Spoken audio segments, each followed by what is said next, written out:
يأتوكم أسارى تحبونهم وهو محرم عليكم إخراجهم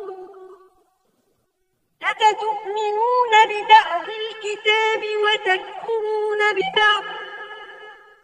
فما جزاء من يفعل ذلك منكم إلا خزي في الحياة الدنيا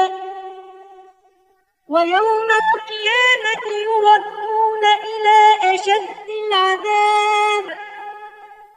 وما الله بغافل عما تعملون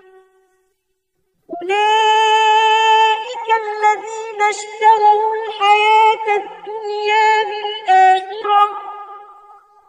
فلا يخفف عنهم العذاب ولا هم ينصرون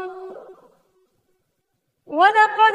آتينا موسى الكتاب وقفينا من بعده بالرسل وآتينا عيسى ابن مريم البينات وأيدناه بروح القدس أفكلما جاءكم رسول بما لا تهوى أنفسكم استكبرتم ففريقا كذبتم وفريقا